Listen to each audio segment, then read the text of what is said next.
येऊन येऊन येणार कोण? नारायण शिवाय आहेच कोण? नारायण वाघ जिंदाबाद. राम राम.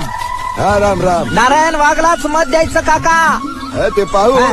पण आधी यो नारायण वाघ आहे कोण ते तरी सांगा. तुम्हाला कोळशेवाडीचा नारायण वाघच माहित नाही? नाही बाबा. आणि मग काय घंट्या माहितीये? तू तर असं बोलायला लागला की जसा नारायण वाघ म्हणजे देवच आहे. देवच आहे. लई मोठा माणूस आहे तो. तू लईच कौतिक करायला लागला त्याच. नाही. पैसे वाटी तो का काय होणार? पैसे हा? असले चिल्लर धंदे करीत नाही तो. नारायण वाघला त्यांचा प्रचार करताना कुणी जर दिसलं तर जागच्या जागी 1 एकर शेत नावावर करून देणार आहे ते. बाबो, एवढी शेती आहे त्याच्याजवळ? कोळशेवाडीच्या खाल्ल्या अंगाची 200 एकर कुणाची आहे? बाबो, तुमची तर दाढी पांढरी झाली न माहित तर काहीच नाही तुम्हाला. पण नारायण वाघलाच मत द्यायचं. बोला नारायण वाघ. आणखी जोरा. नारायण वाघ. दमानी जाताना इलेक्शन पर्यंत राहा.